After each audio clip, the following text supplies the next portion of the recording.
mai, dire mai, dire mai. Caro Willy Peyote, allora innanzitutto complimenti per questa canzone di Sanremo, veramente bella, bellissima. Bellissima. Però il problema che cos'è? Il nome, caro il mio Willy Peyote. Sì.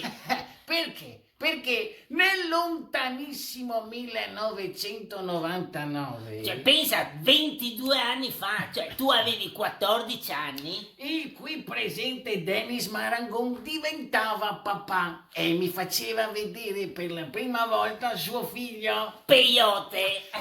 E ricordo che io gli dissi, oh, come Peyote! Ma non si chiamava Trainspotting! Ancora, ti ho detto che se nasceva un maschio lo chiamavo Peyote e poi Trainspotting. Sai che non mi piacciono i nomi stranieri. Cosa c'entra anche Peyote se straniero? Non ti ricordi chi faceva i cartoni animati di Willy Peyote?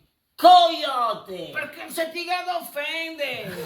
Ecco, insomma, caro Willy Peyote, tutto questo per dire cosa? Che non ti va a inventare niente! No, anzi, qua adesso è robe Z3.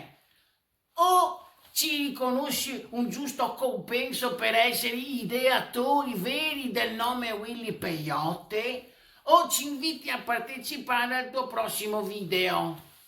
E la terza? La terza è una casa editrice.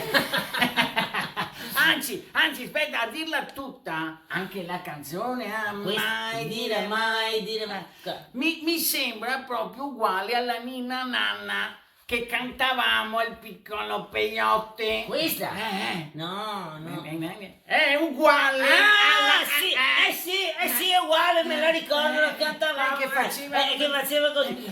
Adesso cantiamo anche senza le basi e facciamo la pace e sedemo do do basi. basi. Caro Willy Peyote, qui due sono i casi, o ti tiri fuori skate. Prima di parlar tasi, ti Mai- capito? Anche canzoni ne ruba dire mai, skate, vecchio, mai dire mai.